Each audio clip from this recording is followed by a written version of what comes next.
Ah, bodo amat ah.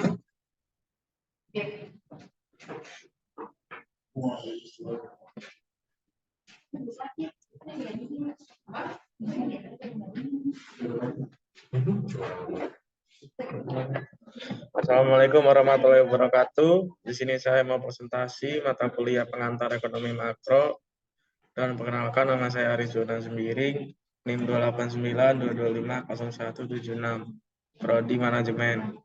Dan yang terhormat dosen pengampu Hendra Permadi, STMM. Baik, di sini saya akan mulai untuk presentasinya.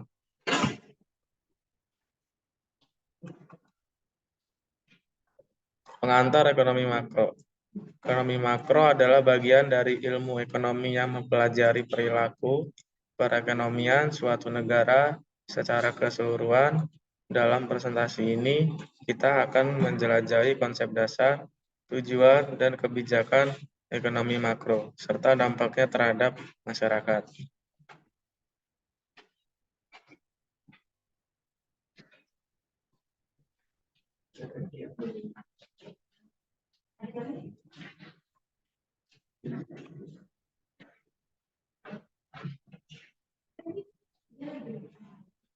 Definisi ekonomi makro. Ekonomi makro adalah cabang ilmu ekonomi yang mempelajari aktivitas, struktur, dan kinerja perekonomian suatu negara.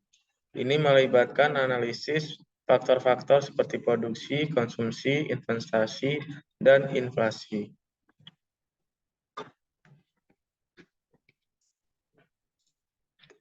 Tujuan ekonomi makro. Yang pertama, pertumbuhan ekonomi.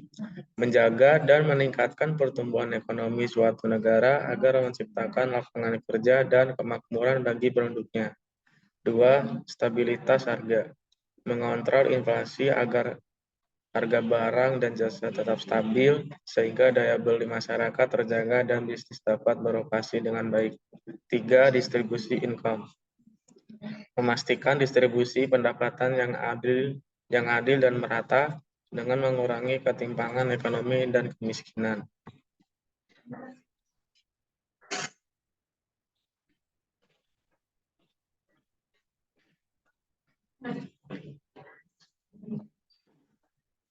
Indikator ekonomi makro.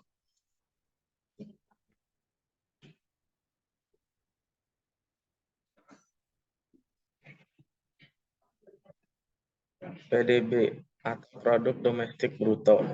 Nilai total semua barang dan jasa yang dihasilkan di dalam sebuah negara selama 1 tahun.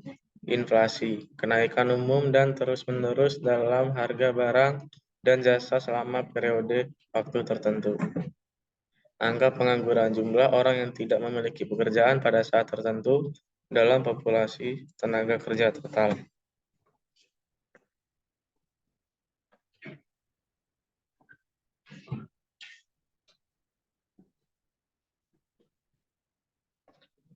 Kebijakan fiskal. Kebijakan fiskal adalah kebijakan pemerintah yang berkaitan dengan pengaturan pendapatan dan pengeluaran negara untuk mempengaruhi perekonomian suatu negara. Kebijakan moneter. Yang pertama, kontrol tingkat suku bunga. Bank sentral dapat menaikkan atau menurunkan suku bunga untuk mengatur jumlah uang yang beredar dalam perekonomian. Dua, pengawasan terhadap perbankan. Bank sentral mengawasi kegiatan perbankan untuk menjaga stabilitas sistem keuangan dan mencegah krisis ekonomi. Tiga, kebijakan operasional.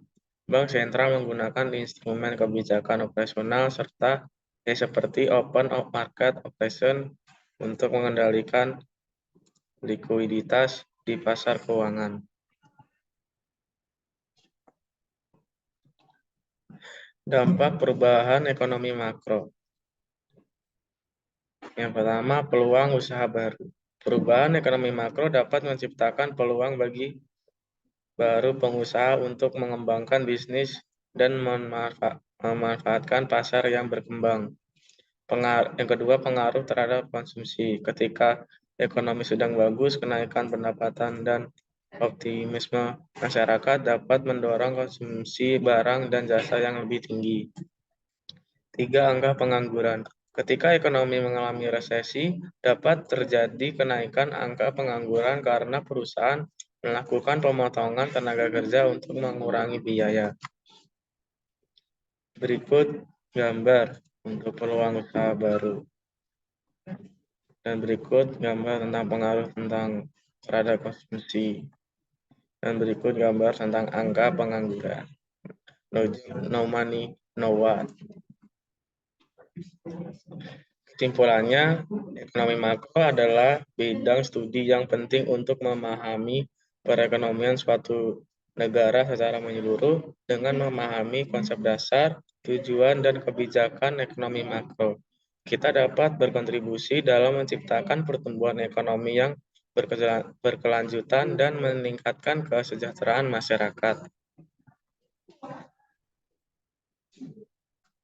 Sekian presentasi dari saya, kurang lebihnya saya mohon maaf. Assalamualaikum warahmatullahi wabarakatuh.